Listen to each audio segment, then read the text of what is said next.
Hola, hola, hola, ¿cómo les va? Tercera emisión del Despertar del Corazón. ¿Cómo están todos?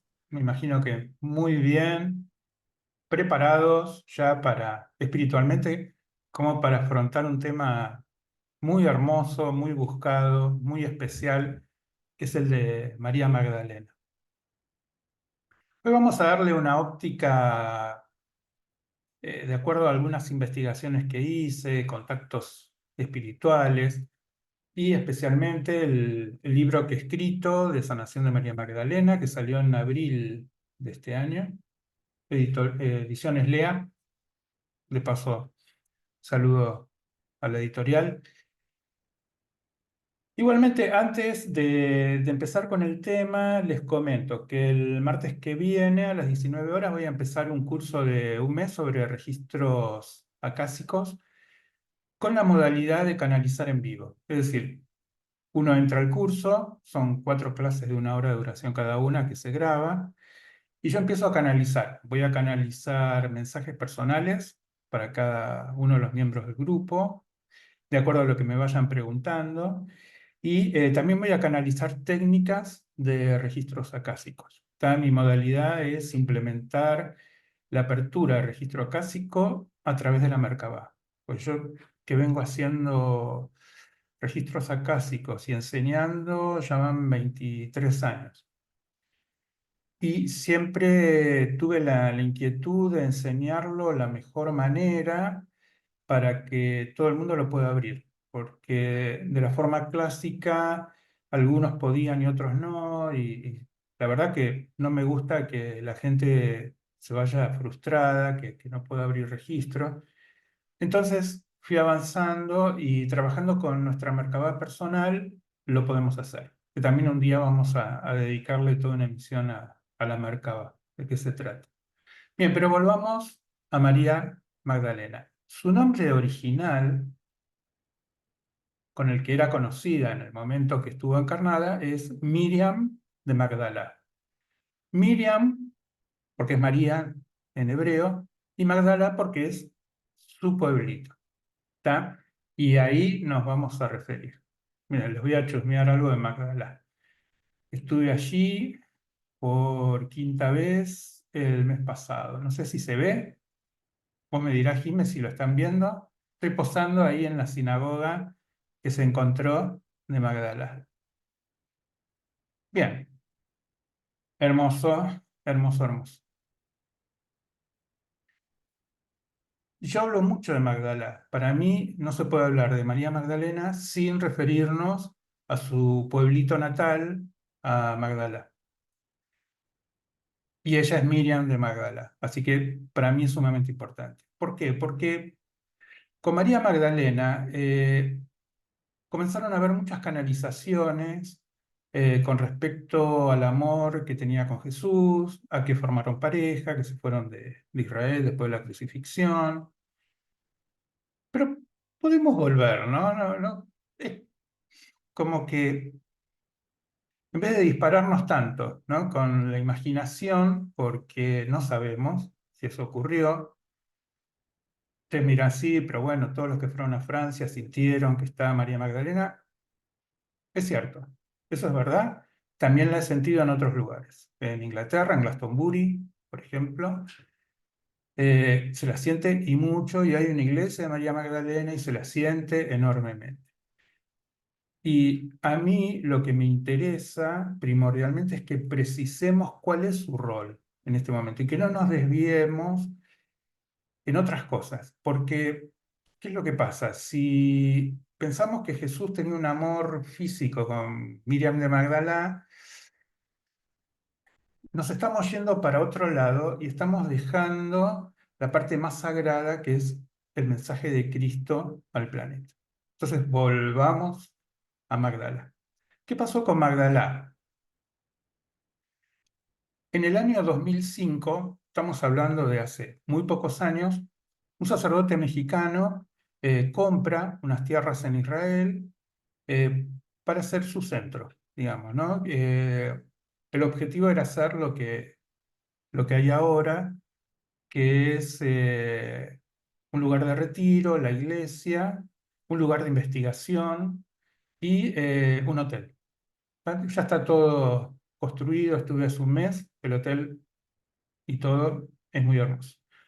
Cuando uno compra una tierra en Israel, y esto eran varias hectáreas, hay una ley que dice que durante 2 años van a venir el equipo de arqueólogos y van a comenzar a investigar si el lugar está construido sobre restos bíblicos y si vale la pena esos restos bíblicos, porque a veces son redundantes. Entonces, aunque haya restos de la época de la Biblia, lo dejan seguir y otras veces no, porque es mucho más importante.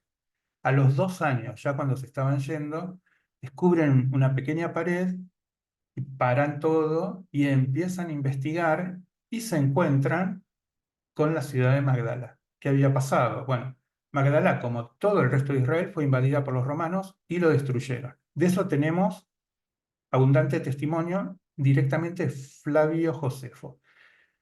Flavio Josefo era habitante de Magdala. Los romanos tenían la orden de matar a todos los hombres o de llevarlos como esclavos y a las mujeres también bueno, todas las barbaridades que hacían los romanos.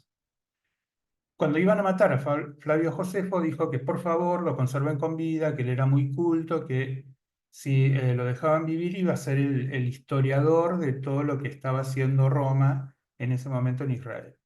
Y gran parte de los datos que tenemos de ese momento es debido a Flavio Josefo, que es justo de Magdala. Flavio Josefo lo que cuenta y que está corroborado ahora por las investigaciones es que Magdala era un lugar bastante rico donde está a orillas del mar de la Galilea. Imagínense, el mar de la Galilea es un lago de agua dulce. Es redondito.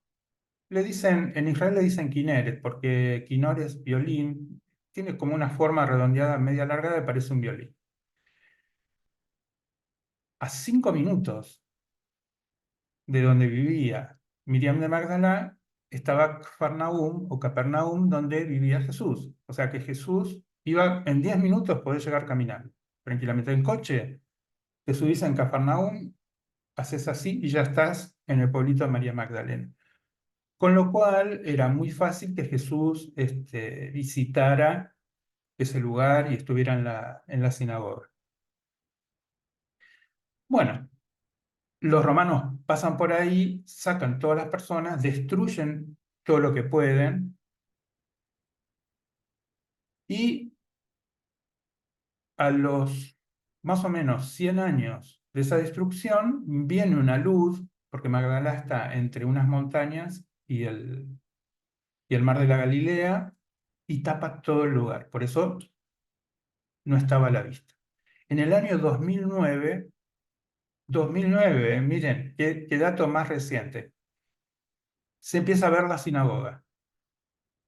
Se la abre, se la abre, se ve que era una sinagoga porque estaba marcado donde ponían la Torá. La Torá tiene dos rollos y hay una piedra que justo entran ahí las maderas de los dos rollos. Se sabía que esa era la sinagoga.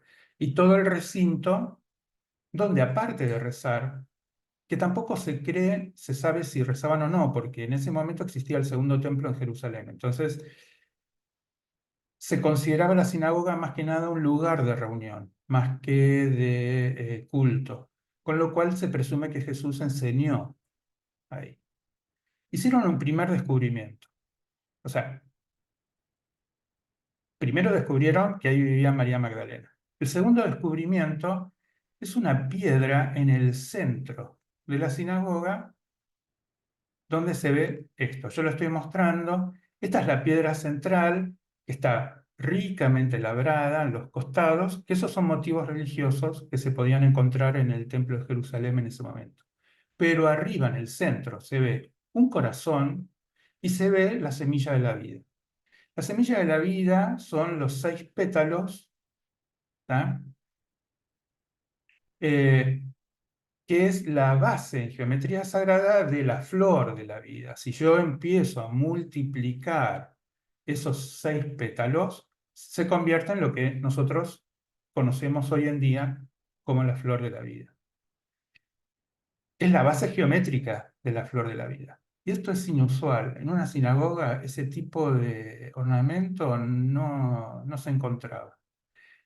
Sí, después lo encontré en la sinagoga de Cafarnaúm, donde vivía Jesús, que obviamente Jesús iba a rezar ahí. También en la entrada, otra semilla de la vida. A mí me parece, porque hay una ley que prohíbe este tipo de dibujos y ornamentos en las sinagogas. No puede haber figuras. ¿Ah? Eh, Hay algunas, digamos, ejemplos, pero muy aislados en lugares tipo España, donde había una importante comunidad judía, donde ahí se dibujaban los signos astrológicos, pero era ya la diáspora. Pero estando en Israel en ese momento, con el templo, el segundo templo erigido, eh, estaba totalmente prohibido. Ahí pasaba algo y justo nos encontramos con el inicio de la flor de la vida, labrado en piedra y abajo un corazón. Bueno, de hecho, Magdalá, como sitio arqueológico, tiene el logotipo, la semilla de la vida. ¿Tá? Que más o menos lo ves. Y construyeron una iglesia para la mujer hermosísima. Ya cuando descubrieron todo y siguen cavando, se sigue viendo las avenidas, todo, un lugar muy rico, con lo cual, con seguridad ya podemos afirmar que Miriam de Magdalá era una persona acaudalada para el estándar de esa época. ¿Tá? Y comenzaron a investigar. Y se están encontrando con algunas preguntas. Que, por ejemplo, que la verdad que nunca se tiene en cuenta. Por ejemplo, la edad de Miriam de Magdala. Lo más posible, por lo que se sabe ahora, es que haya sido una persona mayor. Mayor, digamos, la misma edad de la Virgen María. Se presume, yo estuve hablando con unos sacerdotes ahí en esa iglesia, que era viuda, pero no se sabe con seguridad. Estar ahí en Magdalá te vuelve a centrar en quién fue Miriam de Magdalá, quién fue María Magdalena, en vez de salir disparado en otra hipótesis. Y para mí la parte más espiritual está allí. Por eso yo, cuando hablo de María Magdalena, la verdad que pienso en su vida, pienso en su encuentro con Jesús, su encuentro espiritual, y por qué, digamos, fue tan importante y es cada vez más importante. ¿Tá? Los primeros 400 años de la iglesia a la Virgen María prácticamente no se le daba importancia. Había un culto en Israel en el Monte Carmel, donde ahí nacieron las carmelitas, eh, donde se adoraba a la Virgen del Carmen, digamos como de formación de Carmel. Punto, nada más. Cuando llegó la iglesia, se lo llevaron al Vaticano, bueno, y de a poco comenzaron a ver cada vez más y más apariciones de la Virgen. Hacia el año 1000, la primera de todas fue la Virgen del Pilar. Bueno, comenzó a ver cada vez más apariciones, las personas comenzaron a buscarla cada vez más. Y ahora está pasando muy parecido con María Magdalena. Empieza a ser cada vez más importante. Para mí, cuando las personas comienzan a sentir la presencia de seres tan importantes, es porque ese ser se está acercando a la Tierra. ¿Ah? Es recíproco. Por lo tanto, lo que podemos estar seguros es que María Magdalena se está acercando mucho a la Tierra, está siendo cada vez más y más importante. En sus enseñanzas secretas, que está ahí, la semilla de la vida y el corazón, está todo incluido. ¿Ah? Yo por lo menos doy mis clases desarrollando las canalizaciones sobre los datos que sabemos, que son ciertos. Otro dato que es cierto, que está en el Evangelio, es que ella fue sanada por Jesús. Eso fue un dato, y es un dato sumamente importante. Tenía 7 espíritus inmundos dentro de ella y Jesús la sana. ¿Tá? Yo que hago sanación de María Magdalena, para mí ese hecho es central, porque una vez que ella es sanada por Jesús, se transforma en sanadora. Es decir, que nuestro primer encuentro espiritual con María Magdalena es sanador. Ese es el primer mensaje, la primera tarea que está haciendo María Magdalena en el planeta.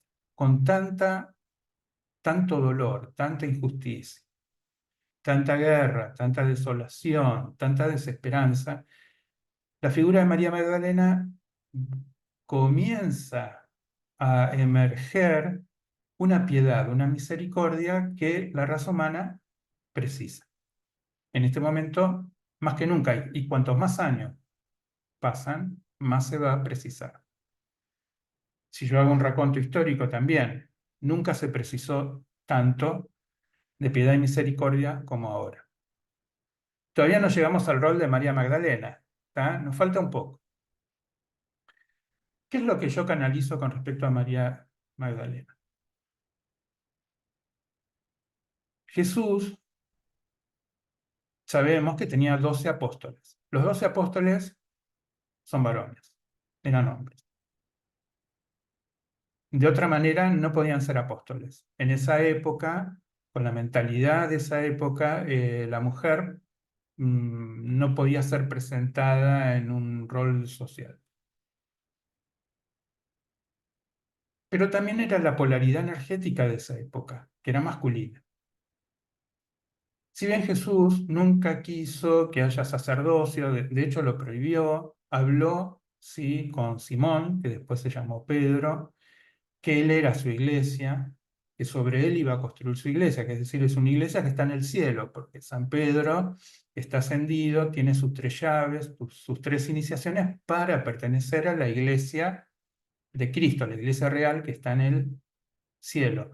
Porque toda la práctica de vida que los apóstoles también enseñaron y que enseñó Cristo, de hermandad, de servicio, de compartir los dones que Cristo le dio a los apóstoles, por eso es una iglesia apostólica, tenía que ir llevando a que se tomaran las 3 iniciaciones necesarias de las 3 llaves de San Pedro para entrar a la iglesia. Jesús mucha esperanza no tenía y sí trató de evitar que la iglesia se transformara en todo lo contrario a lo que él predicaba. ¿Tá? Si era necesario ir a Roma, porque a partir de allí se iba a difundir a todo el planeta, pero nada más, no era necesario establecerse con toda la historia que ya sabemos que ha ocurrido. Todo lo que pasó después de la crucifixión de Jesús fue masculino, es decir, fíjense, la iglesia se centró en un dogma masculino. Comenzó a erigir estructuras, edificios, todo masculino. Es más, los sacerdotes son masculinos. De hecho, hasta hoy en día, yo no conozco en la religión católica, en la versión, ¿no? Estamos hablando de la versión original, hay muchas versiones ahora del catolicismo donde sí, en el evangelismo hay muchas y cada vez más pastoras, pero cuando se comenzó a difundir la nueva religión, comenzó a ser masculina. Y se reunían en los sínodos y eran todos hombres y decidían en base a lo masculino. Esto Cristo lo sabía, él anticipó una nueva era. Hay un momento donde él le dice a los apóstoles que el cielo iba a llegar que había que seguir al aguador, que cuando entrara un pueblo, ese aguador, ahí iba a ser el reino de los cielos. Los apóstoles no entendieron nada. Decían, pero ¿qué tenemos que hacer? ¿Tenemos que ir corriendo ahora buscando aguador? Bah, Jesús decía, la verdad, lo dejó como enseñanza, pero el aguador es Acuario. Sabemos que es Acuario. Nosotros ya entramos en la era de Acuario en el 2012. Fíjense que justo en el 2009 comenzamos a saber de la existencia real de este pueblo de Magdalá y de Miriam de Magdalá. Y en la era de Acuario, María Magdalena va a ser cada vez más y más importante como referente femenina del apostolado. Es decir, que María Magdalena es un apóstol. Esto quiere decir que ella va a traer al planeta una enseñanza crística muy distinta a la enseñanza que hemos recibido de parte de lo masculino, de la época masculina del primer cristianismo que después fue catolicismo, digamos, ¿no? Catolicismo es toda una serie de normas, de estructuras, de credos que pueden llegar a ser cristianos o no. Cristo es el Cristo vivo, digamos, ¿no? El que está en nuestro corazón, el que seguimos dentro de nuestro corazón. ¿Tá? Que el único santo, que yo hice toda una investigación al respecto que habla de esto, es San Bernardo, el creador de los templarios. ¿Tá? Que dentro de poco vamos a hacer un programa de los templarios. Y él hablaba de Cristo en el corazón, de que Cristo está dentro. Obviamente tenía sus diálogos con María Magdalena, era lo que hoy en día llamaríamos un canalizador de la Virgen.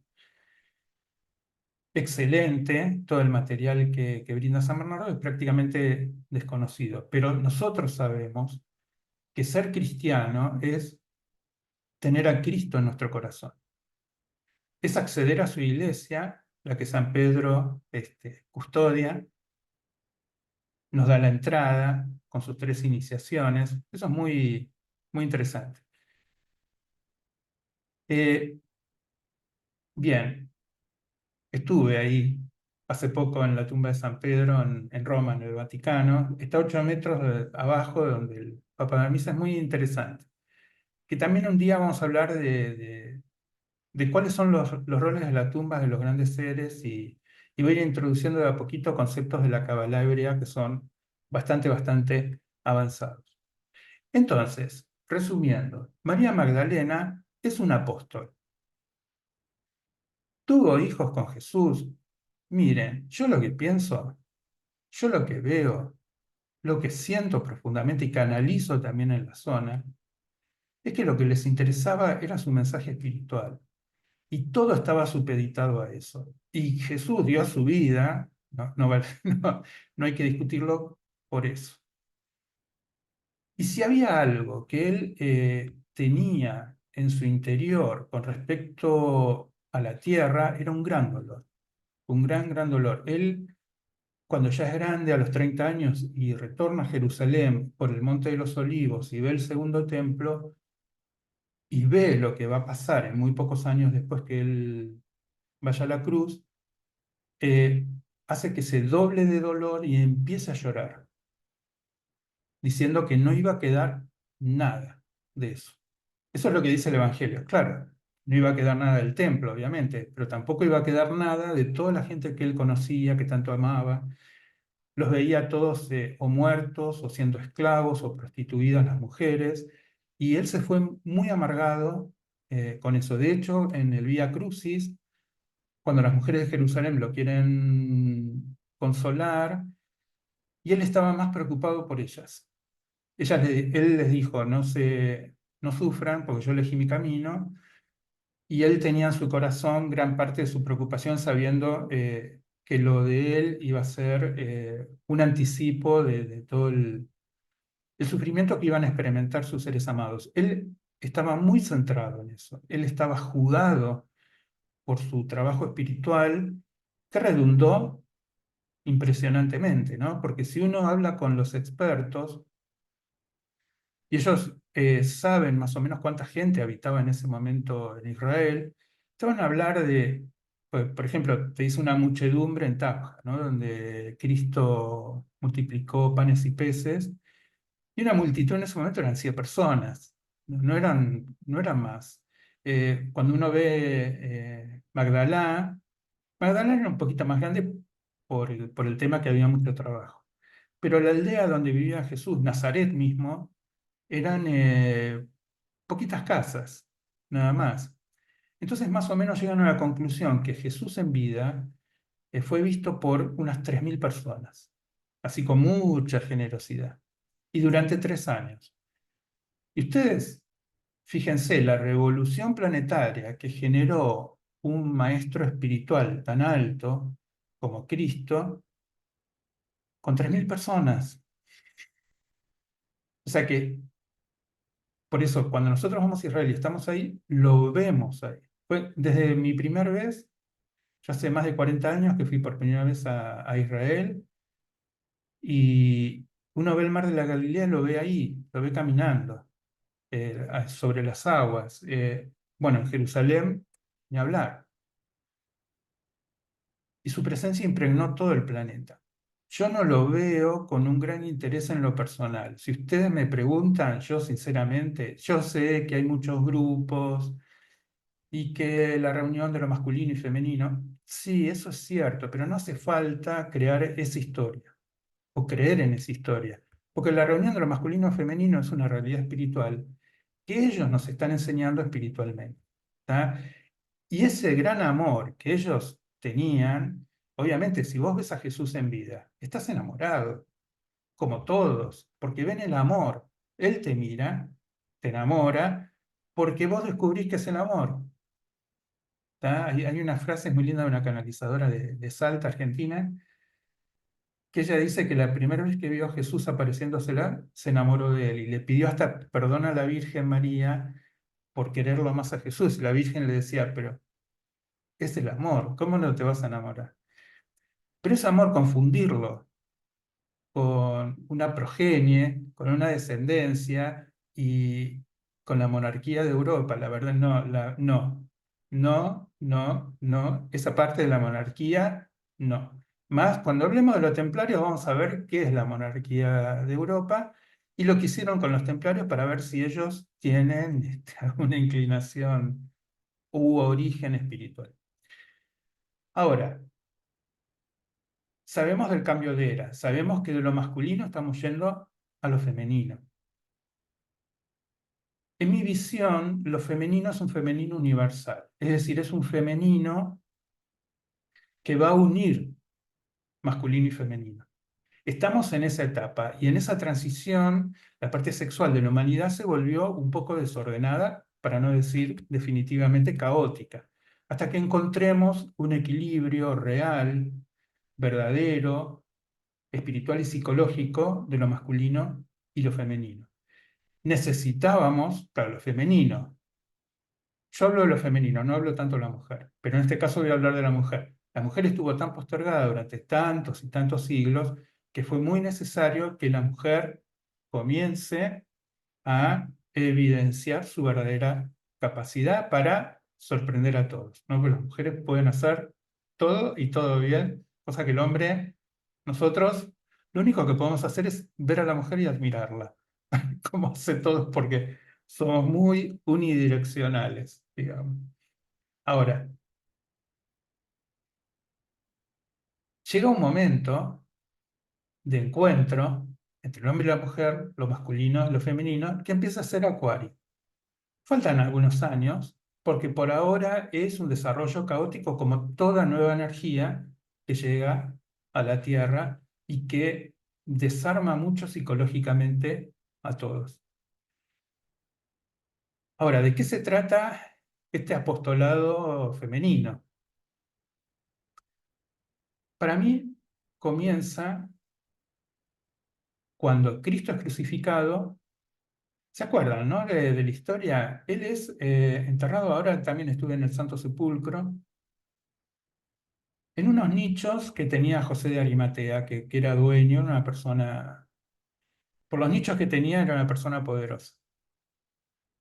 Y tenía cuatro nichos que al mes se sacaba, el cadáver estaba en una bolsa, era ungida, ¿no? Le ponían óleos, todo, está ahí es uno de los lugares más energéticos del Santo Sepulcro, es la piedra de la unción, se depositaban los cuerpos, se le ponían los aceites, todo.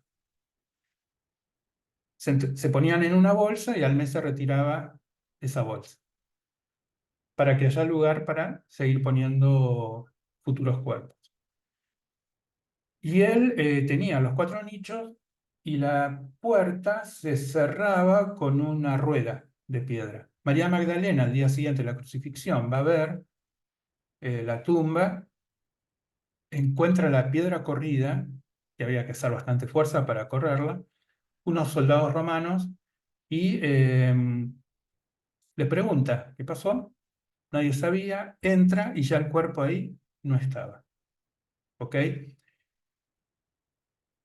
Y comienza a aparecerse Jesús con otra forma física. Es lo que tenemos que deducir, porque nadie lo reconocía. Comienza a caminar con dos de sus discípulos, los discípulos de Maús, y los dos discípulos le dicen, pero ¿cómo? ¿No sabes lo que pasó y cómo estamos? Hasta que empiezan a reconocerlo. Lo mismo pasó con los apóstoles. Él lo espera a Pedro en la orilla del mar de la Galilea. Pedro venía, él era pescador, venía sin pescar nada durante el día, y un extraño en la costa le dice, no, no, tenés que ir ahí. Hombre, ya pasé. Anda ahí, salvás el día. Y vino Pedro, que casi se le rompen las redes, de un pescadito que se llama San Pedro, que es muy lindo. Y ya Pedro, cuando se acercaba a la orilla, vio que el hombre estaba preparando el fuego para cocinar y comer con él los pescados. Dice, este es Jesús. Este es nuevamente el Cristo que está apareciendo. Estuvo 50 días, Cristo, liberado de toda atención pública. No hubo escándalos, no hubo multitudes, no hubo milagros. Él estaba con otro cuerpo físico, se movía libremente. Todos los apóstoles sabían que él estaba. Y fueron 50 días de mucha, mucha preparación. ¿Se acuerdan, no? Desde su crucifixión. Los 50 días se festeja Pentecostés. Pentecostés es cuando Cristo se eleva y deja los dones del Espíritu Santo. Se empieza a hablar efectivamente ahí del Espíritu Santo. Y los apóstoles a partir de ahí comenzaron a difundir el mensaje. Se empezó a difundir 200 años después. Roma se convierte al catolicismo. Gracias a eso conocemos algunos lugares de Israel donde vivió Jesús, por ejemplo, están conservados, porque viajaron y establecieron, era todo más o menos bastante reciente. Así que sabemos con certeza muchísimos lugares. Puede fallar en unos metros, digamos. En esos 50 días donde Cristo estuvo enseñando libremente, comenzó a elegir el apostolado femenino. Lo comenzó a preparar. María Magdalena sería la apóstol femenina, así como Pedro es el apóstol masculino.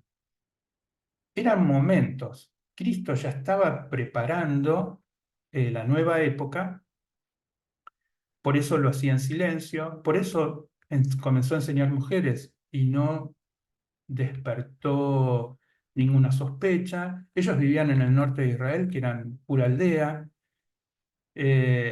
nadie iba. Él cuando... hay dos... Es tremenda la diferencia que había entre Jesús en el norte, cuando él estaba en su pueblo, cuando iba a Magdala, cómo era, cómo se relacionaba, que era un hermano de todos, que era el gran sanador, obviamente.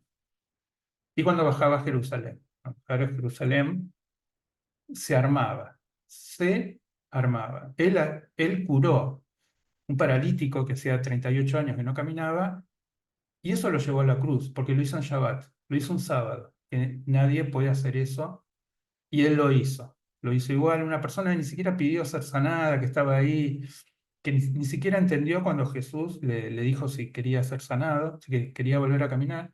Dijo, ¿qué? Eh, bueno, levántate, le dijo Jesús y lo sanó, y yo creo que eso lo llevó a la cruz. Todo lo que hacía, obviamente los judíos estaban aterrados de Roma y él los desafiaba. Los desafiaba públicamente y ya se presentaba como Mesías y ya lo hizo como Mesías. Eran dos personas, dos enseñanzas completamente distintas. En ese momento, esos 50 días, Jesús no tenía por qué ir a Jerusalén, no despertó ninguna sospecha política, ni se armó un gran escándalo. Pues, imagínense, Jerusalén era la capital, todo lo que pasaba ahí se difundía inmediatamente, era de lo más importante, era lo más candente, digamos. En ese momento de la historia todo se sabía inmediatamente. Estando en el norte de Israel, estando en Magdala, estando en Capernaum, ahí fue esa enseñanza. Nosotros tenemos que ir ahí, no irnos de Israel, quedarnos esos 50 días. Bien, bueno, vamos a hacer una pequeña pausa Y cuando volvamos, vamos a trabajar qué es el apostolado de María Magdalena. Ya lo determinamos, veo las preguntas, las consultas que han hecho. Y vamos a hacer un ejercicio muy muy importante que puede cambiar mucho tu vida. Me olvidé de decirlo al principio, pero te lo digo ahora. Así que hacemos una pequeña pausa, Jimena, 2 minutos y continuamos. Gracias.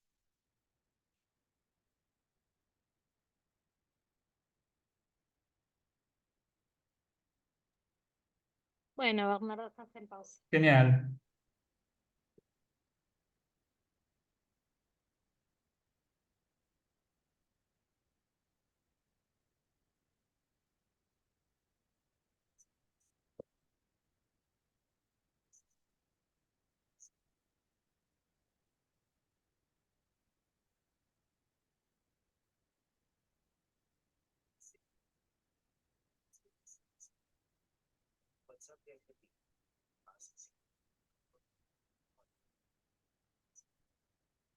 Bueno,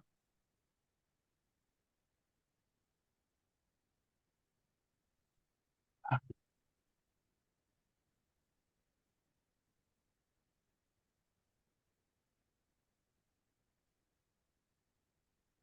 ¿Quiere volver ahora? muy bien. Bueno, ahí lo pongo en pantalla y le cuento de nuevo. Bueno, vamos en 3, 2, 1, aire. Hola, seguimos en el despertar del corazón con algunos saludos de Cristina. Esperen que lo tengo que ver. Dori Núñez, Cristina Pérez. Bien. Claudia, muchísimas gracias por todos los saludos, diciendo que es muy interesante el programa. Bueno, el apostolado de Miriam de Magdalá, María de Magdalena, es un apostolado, como dijimos al principio, de piedad y misericordia. El apostolado el primer apostolado, los 12 apóstoles, contamos los 12, ¿no? Hay un traidor, pero después vino San Pablo, que lo suplió, son 12. Tendríamos que haber aprendido las bases, la estructura de una religión que necesita de nuestro corazón. Jesús decía, ¿no? Digamos, como me decía un monje benedictino una vez, tan preciso. Él me decía, mira, la iglesia es la Eucaristía. Lo demás son las paredes, son las estructuras, las organizaciones. La iglesia viva es la Eucaristía. La Eucaristía es pan y vino. ¿Tá? La Eucaristía es el Cristo que entra en nuestro cuerpo y derrama su vino, el de la misa bendecida, en nuestra sangre, y su hostia, su pan, en la estructura misma de nuestro corazón. También, bueno, después vamos a ver, no quiero mezclar el cristianismo esotérico, eh, porque ahí les voy a contar qué pasa en una misa, verdaderamente, ¿no? Que es un rito alquímico de primera magnitud y cómo son los momentos y cómo se puede ir experimentando en ese proceso al Cristo mismo. Cuando hay Eucaristía, en las otras ceremonias es distinto, es todo muy lindo, muy sagrado, pero la Eucaristía es muy especial. Porque en la misa y la Eucaristía es una forma de ir acercándose e ir integrando cada vez más internamente a ese Jesús que nosotros sabemos que es un ser histórico, pero que también es una parte integrante de nuestro corazón. Nosotros somos el corazón de Cristo. Cristo habita en nosotros. Dios habita en nosotros y nosotros dentro de Dios. O sea, todo lo que nosotros vemos como mundo externo en realidad está todo dentro de Dios. Eso lo ha creado Dios, dentro suyo. La creación es interna. La creación divina no es que fue creando cosas en el mundo externo. Dios no se dispersa.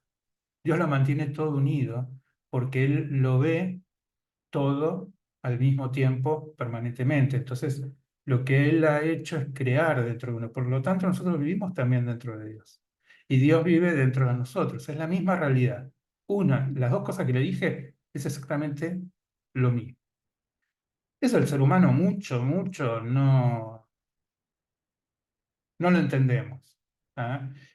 Lo podemos decir intelectualmente, pero de ahí a que realmente tome carne, alma y espíritu en nosotros es mucho más difícil.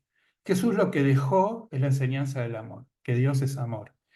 Y al ir a la cruz, que Él lo planeó, de hecho lo predijo varias veces, es hasta qué punto Dios se juega por nosotros.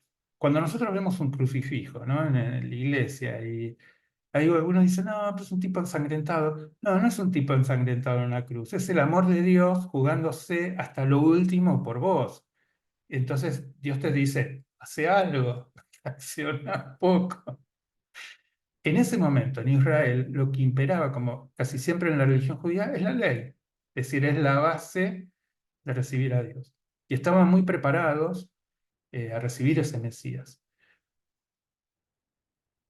pero no entendieron el amor. Ese era el tema. Podían entender todo lo demás y Cristo estableció en vida muchos cambios en la religión judía que no se saben demasiado. Pero ¿qué sabemos? Que a los 12 años él estaba enseñando a los rabinos de Jerusalén, al Cohen Gadol, al gran sacerdote de Jerusalén. Por eso hay muchos judíos que dicen, bueno, Jesús fue un gran cabalista. Obvio que fue un gran cabalista, porque entraba a enseñar a los 12 años a los que más sabía y solamente iba a ser recibido si él traía algo nuevo con respecto a la Torá, alguna revelación. Y estuvo bastante tiempo y siguió enseñando en sinagogas, así que él estableció muchos cambios también dentro de la religión judía, pero el amor, en ese momento, que Dios era amor, no se podía entender. También por eso reservó a María Magdalena, por eso también la Virgen María, que es un ser cósmico, comenzó a tener cada vez más importancia, porque son femeninas, son mujeres, y en ellas vemos el amor ya directamente reflejado. ¿Tá? Y es la aceptación del amor de Cristo, también con la Virgen María y María Magdalena. Ese es el apostolado femenino de María Magdalena. Es un apostolado de piedad y de misericordia. ¿Tá? El apostolado en sí, hablábamos del 2009, Magdalá, 2012, la nueva era de Acuario, y el año pasado, en noviembre, 11, 12, 13 de noviembre, se abrió un nuevo vórtice en la humanidad. Nosotros, yo viajé, vinieron algunos alumnos conmigo, estuvimos 3 días en donde se abrió el vórtice, que fue en España, en Gijón. Esto lo canalicé en un retiro en Villa Langostura, que es la Patagonia Argentina. Yo vivo en la Patagonia, así que hacemos muchos retiros por esta zona. La Patagonia es algo inmenso y tiene una calidad espiritual muy especial. Y en abril del año pasado empecé a hablar y empecé a hablar de Gijón. Yo no, Gijón no sabía absolutamente nada. Bueno, empezamos a fijarnos. Vimos ahí un lugar estupendo, que es el lugar más alto de Gijón, donde se ve mejor el mar. Y una estatua que no es, ahí no pasó nada histórico, es una estatua de la hermandad. Justo ahí fuimos.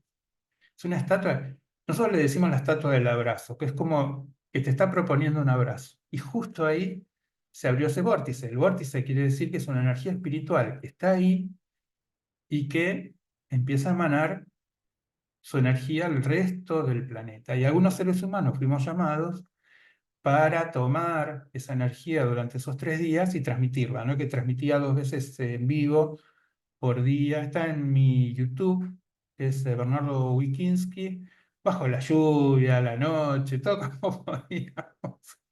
Salió muy hermoso, muy bien, la hemos pasado estupendamente, recibiendo también el mensaje de cambio con respecto al apostolado. Ahí realmente se asumió el apostolado femenino, pasaron muchas más cosas, ¿no? Que de a poco vamos a ir hablando también con los nuevos bebés, con las nuevas camadas, ¿no? Después de la raza índigo vinieron otras razas y ahora, a partir de abril de este año, fíjense que reciente es todo, comenzaron a encarnar los bebés estrella de alma. Así que eso nos lo anunciaron en noviembre y que María Magdalena ya se acercaba muchísimo más a la tierra. Y el apostolado de María Magdalena es la sanación, como ella fue sanada por Jesús, ella a nosotros nos sana, nos purga los 7 pecados capitales, porque ella fue purgada de 7 espíritus negativos que la habían poseído. Ella hace lo mismo con nosotros. Ese es el primer camino, ese es el primer encuentro con María Magdalena, la sanación. Y también hace alquimia. ¿Tá? Yo escribí el libro en ese momento de sanación de María Magdalena, que salió rapidísimo, pero ya estamos haciendo alquimia de María Magdalena, que tiene que ver con su poder espiritual de cambiar nuestra vida. Y ese cambio de vida, vamos a entrar un poquito en el ejercicio, porque veo que nos falta mucho para que termine el programa y lo quiero hacer. No quiero posponerlo, es el momento para realizarlo. Que nosotros podamos recibir la guía apostólica de María Magdalena que nos va a llevar hacia la piedad, la misericordia, como los 2 pilares internos que nuestro corazón precisa para aceptar y ser el amor de Dios. En estos 2000 últimos años tuvimos la oportunidad de saber, de enterarnos que Dios es amor en nuestra psicología personal, que es lo importante. Y ahora tenemos que ser el amor de Dios. Ahí está María Magdalena, su enseñanza y su guía apostólica. La guía apostólica de María Magdalena se da conjuntamente con sus grupos de mujeres.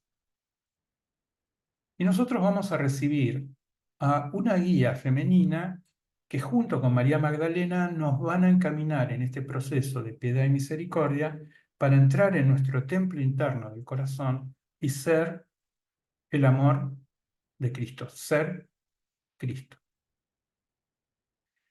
Por eso vamos a cerrar los ojos, vamos a comenzar a respirar lentamente, especialmente en el corazón. Cada vez que respiramos el corazón se van destrabando todos los nudos emocionales, se van abriendo, van desapareciendo para que nosotros podamos entrar al corazón como un portal, que es el portal de nuestra iglesia interna, es decir, el templo donde nosotros nos podemos reunir con Dios. María Magdalena nos va a enviar ahora a un ser femenino que tiene sus características y que tienen que ver con nuestra misión en la vida. Y se va a resumir su presencia en nuestra vida con un nombre.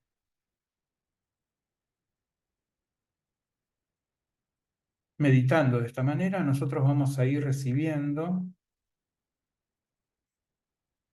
en nuestro espacio interior el nombre de una mujer.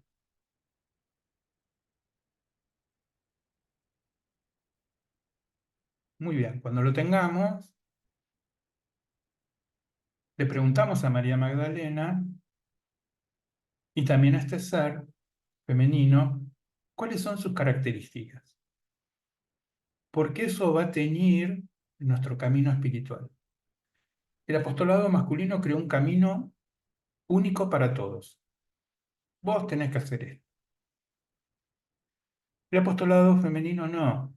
El apostolado femenino se postrama ante vos y te dice aquello que vos tenés que ir desarrollando en forma personal e interior para estar en el camino del apostolado femenino. Este apostolado no necesita catequesis. La catequesis de el apostolado femenino es conectar. Conectar desde el centro sagrado de conciencia, que es el corazón, y eso hace la catequesis. Eso difunde inmediatamente la nueva religión, que es la religión de la piedad y la misericordia, los 2 elementos del amor que Dios ahora ha destinado al ser humano, como una conquista evolutiva y como un elemento esencial de sobrevivencia en este planeta. y lo vamos a precisar. Y lo necesitamos tanto como el agua, tanto como el aire, porque lo que nos sostiene verdaderamente en la vida es lo espiritual. Sin lo espiritual somos realmente seres carnales, finitos, llenos de desesperación interna. Con esta guía apostólica comenzaremos un camino interno, con el nombre del ser que nosotros hemos recibido ahora, comenzaremos la mayor aventura que podamos tener, que es conocer nuestro verdadero templo interno. Te deseo todo lo mejor, te deseo que el Espíritu entre cada vez más en tu vida y que tú permitas ser cada vez más receptivo a esta conciencia que está accediendo a tu vida aquí y ahora, en este momento. Allí nos vamos a encontrar en hermandad con todo el grupo apostólico de María Magdalena, que no son 12, son muchísimos más, son multitudes de guías femeninas que viven en cofradía, están para ti, están para todos y que confían plenamente en la sanación del ser humano para después realizar la alquimia tan poderosa, la transformación tan fuerte, pero tan fuerte que ningún radar externo lo va a detectar. El sistema no va a poder detectar la revolución interior, la revolución fundamental de tantos corazones que comienzan a abrir sus portales al amor de Dios. Bien. Muchas gracias por abrirse a esta posibilidad de María Magdalena, que rara vez es comentada, pero eh, no es comentada, pero es la que vamos a comenzar a sentir cada vez más fuertemente. ¿Tá? La semilla de la vida, esa figura geométrica que hemos visto al principio del programa, comienza a instaurarse en nuestro corazón muy profundamente como un centro. Fíjense que los 6 pétalos de la semilla de la vida eh, se originan en un centro. Ese centro es nuestro corazón. Y la flor de la vida es cuando nuestro corazón comienza a florecer, cuando comienza a dar sus frutos, es decir, cuando comenzamos a disfrutar, porque realmente esta energía es de disfrute, porque espiritualmente vamos a comenzar a generar nuestros frutos internos, que solamente lo puede hacer la magia, la alquimia de nuestro corazón. ¿Tá? Muchísimas gracias. Esta ha sido la tercera emisión del Despertar del Corazón. Los espero el jueves que viene cuando el tema sea el Arcángel Metatrón. Muy, muy importante, muy lindo, muy hermoso y muy transformador ese tema. Muchas gracias.